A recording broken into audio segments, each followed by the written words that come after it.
इस कार्यक्रम के पुण्यार्जक हैं स्वर्गीय श्री माणक चंद जी जैन, स्वर्गीय श्रीमती जमुना देवी जैन, श्री भीमराज जी जैन, श्रीमती कमला देवी जैन, श्री बगदी लाल जी जैन, श्रीमती विमला देवी जैन, श्री सुरेश कुमार जैन, श्रीमती मीना देवी जैन, श्री शशांक जैन, श्रीमती निशा देवी जैन, अक्षय जैन, किंजल जैन, सेजल जैन, पिंकल जैन, खुशाल जैन, निलय जैन, पूर्वांशी जैन, उदयपुर राजस्थान। आदिनाथ सोप स्टोन उद्योग, अजितनाथ मिनरल्स इंडस्ट्री। श्री सुरेश चंद जैन, श्रीमती रजनी जैन पहाड़िया, श्री सौरभ जैन, श्रीमती निधि जैन मुंबई, सानिध्य एवं Naysha Jain Pahadia Mumbai, Shri Praveen Jain, Shrimati Shilpi Jain Patni, Jivesh Rushil Jain Patni Delhi. SSJ finance and securities private limited.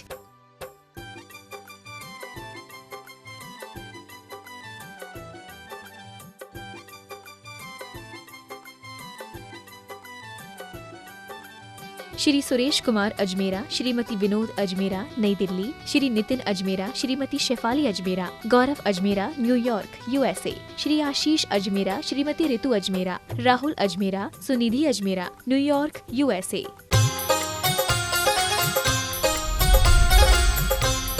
प्रमाणिक समाधान।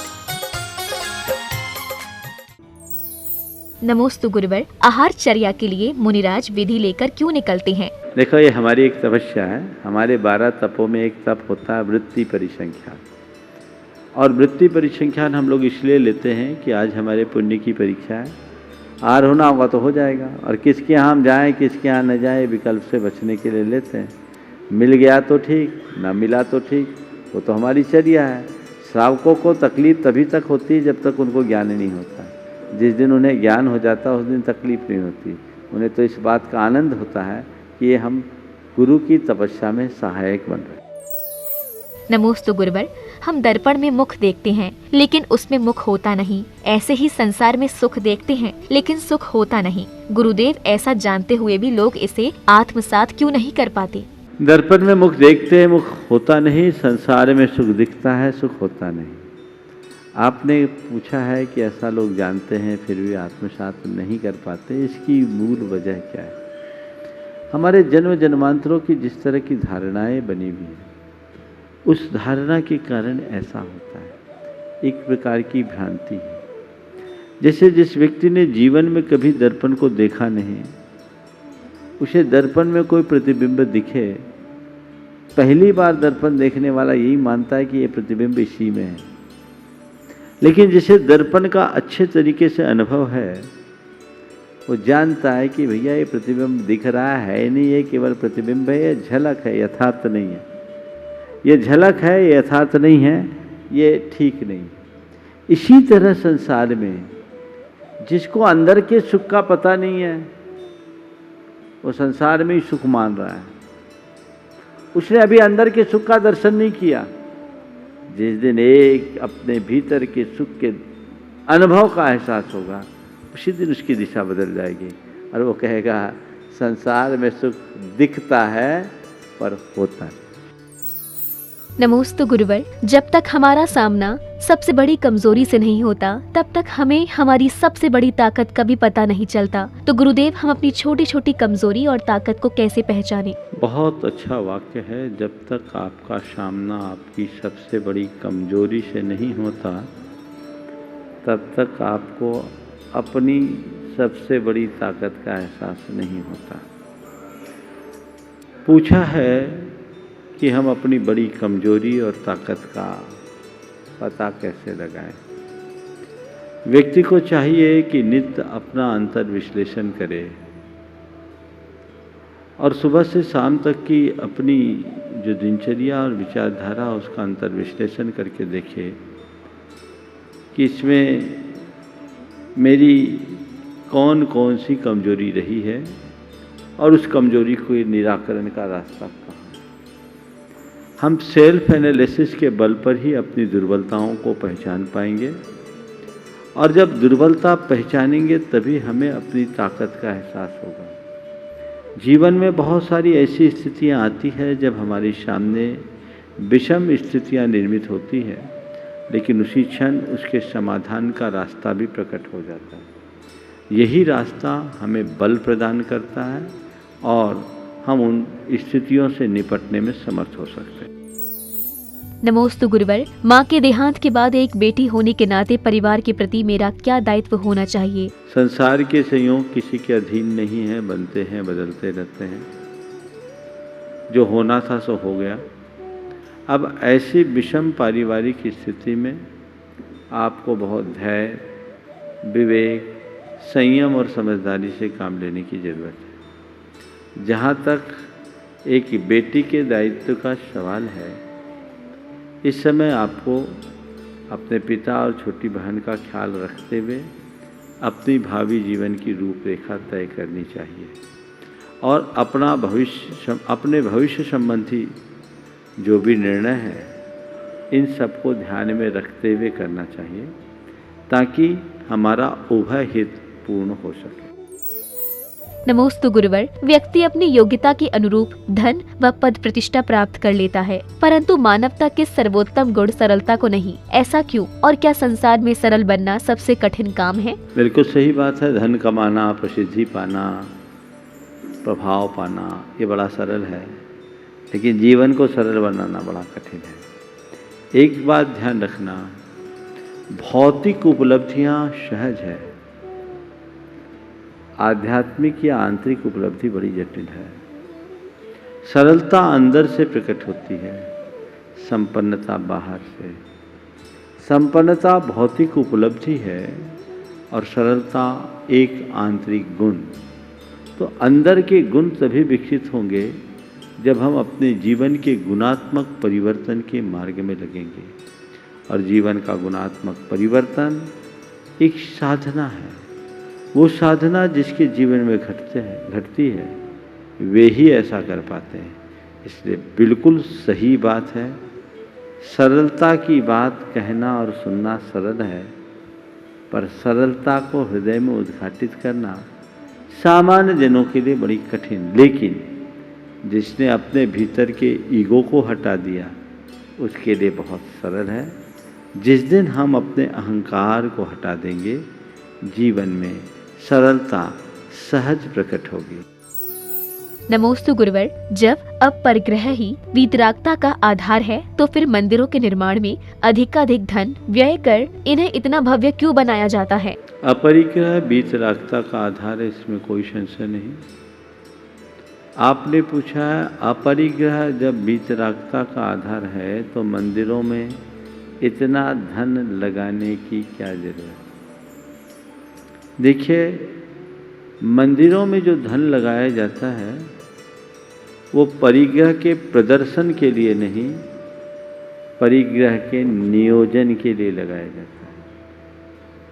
धन किसने लगाया? जिसके पास परिग्रह था उसने लगाया। और लगाया यानी त्याग किया, उसने परिग्रह छोड़ा, अपने धन का सही दिशा में नियोजन किया और धन का त्याग करके मंदिर बनाया।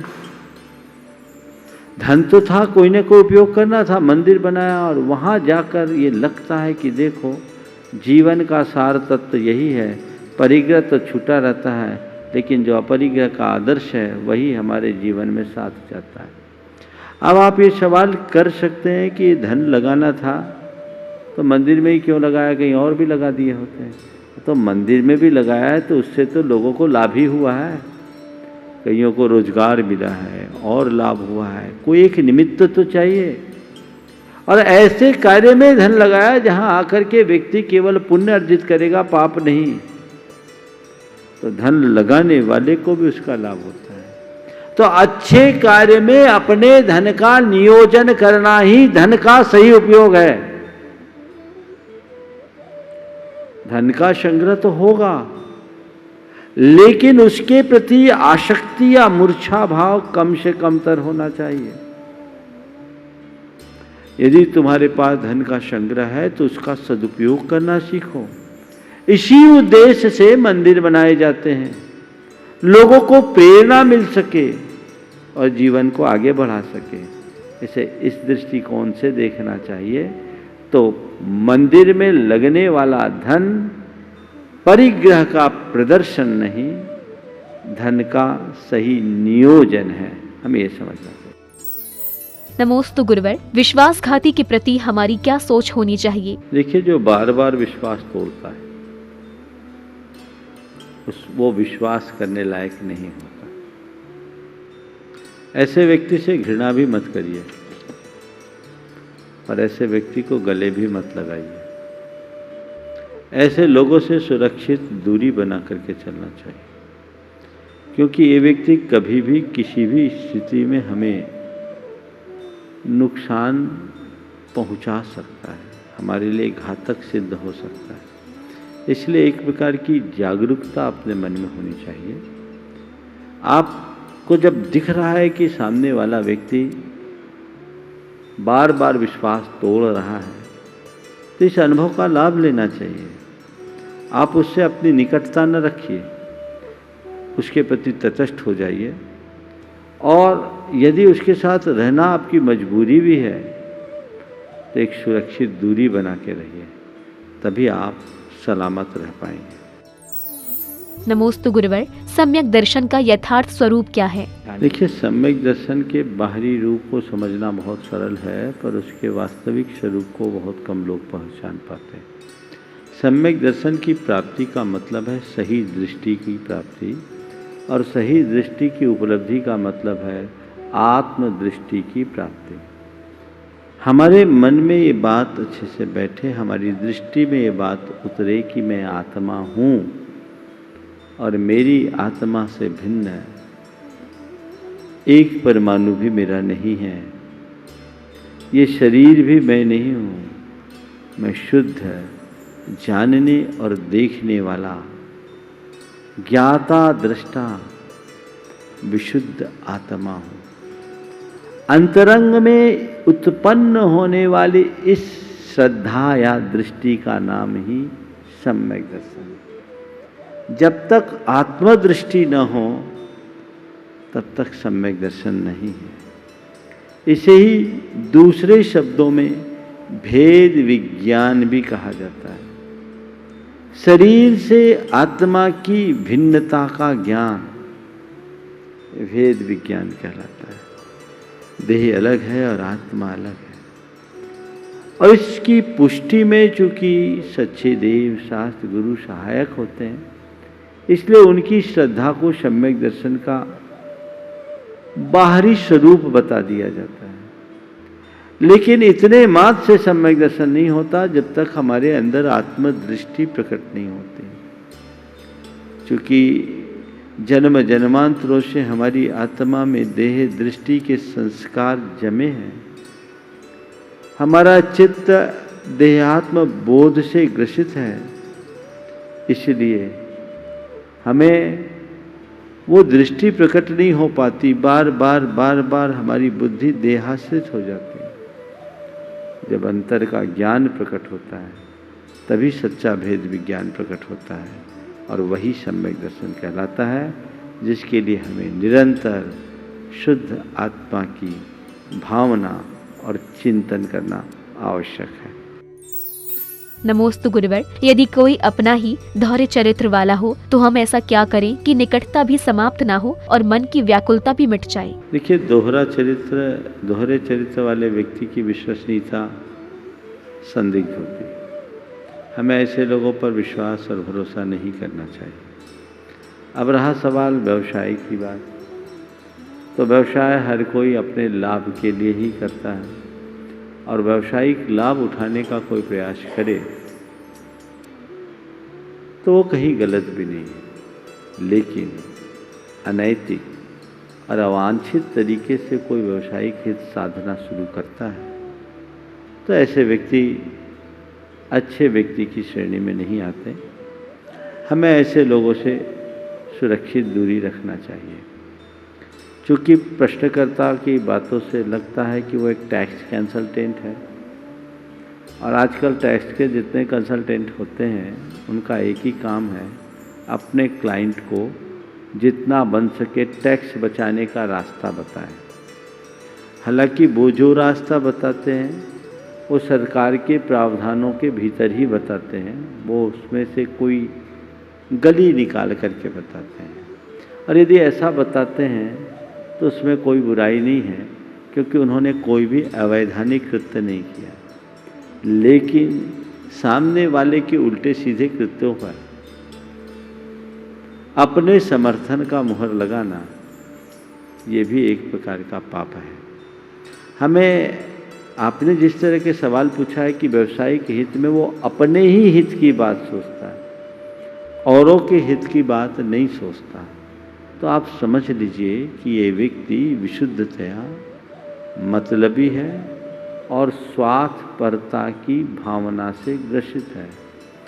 ऐसे व्यक्ति भरोसे के लायक बिल्कुल नहीं है।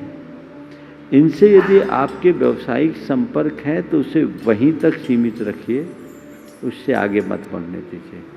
बाकी हर व्यक्ति अपनी अपनी सोच के अनुरूप प्रवृत्ति करता है।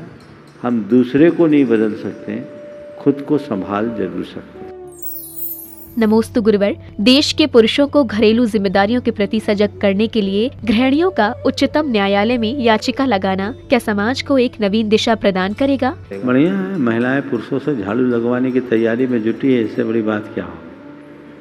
अरे एक अच्छी बात है, महिलाओं की आज़ादी की, महिलाओं की प्रगति की अच्छी चीज़ है। देखिए, मेरी राय में हमें इस तरह की मानसिकता से मुक्त होना चाहिए। ऐसा नहीं है कि कोई काम अगर महिलाएं संपादित कर रही है तो वो काम हल्का है, और कोई काम पुरुष कर रहे हैं तो वो काम भारी है, या महिलाओं का काम पुरुष करे तो उसमें पुरुषों का हल्कापन है।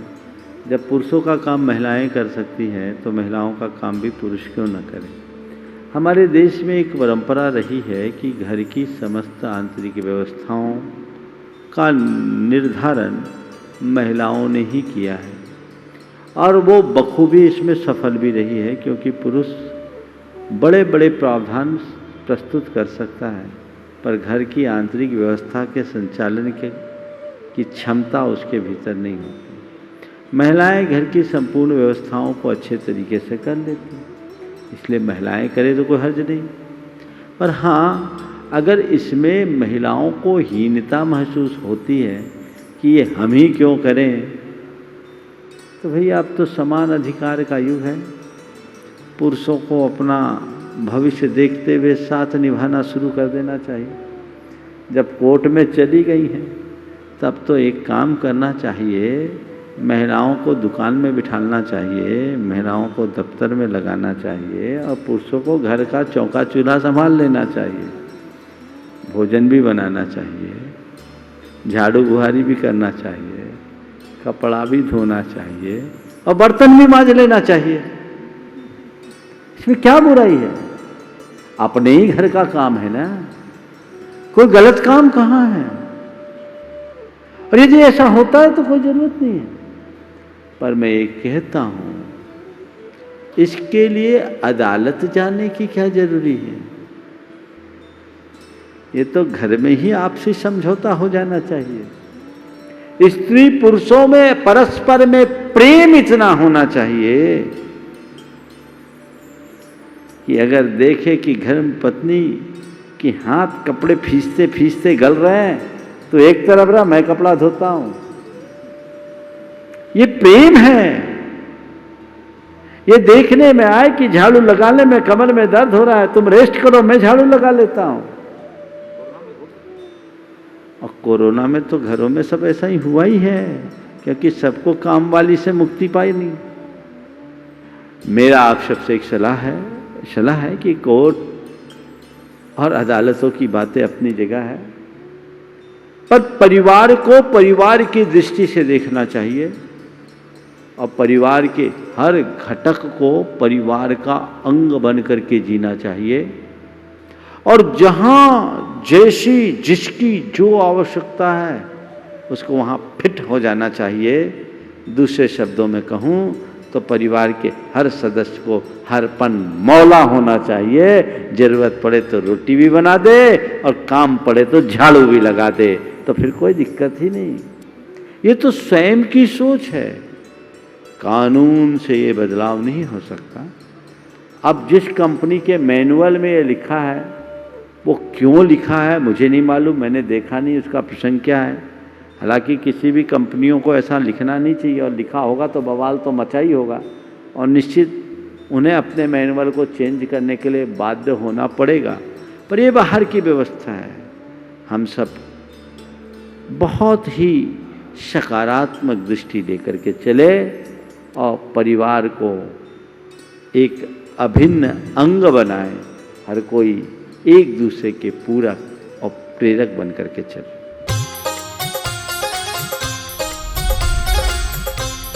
प्रमाणिक समाधान।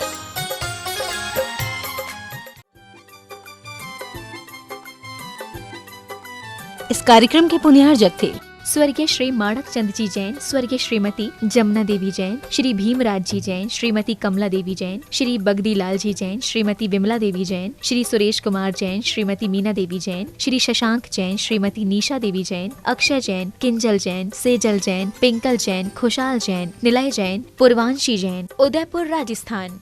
आदिनाथ सोप स्टोन उद्योग, अजितनाथ मिनरल्स इंडस्ट्री। श्री सुरेश चंद जैन, श्रीमती रजनी जैन पहाड़िया, श्री सौरभ जैन, श्रीमती निधि जैन मुंबई, सानिध्या एवं Naysha Jain Pahadia Mumbai, Shri Praveen Jain, Shrimati Shilpi Jain Patni, Jivesh Rushil Jain Patni Delhi. SSJ finance and securities private limited.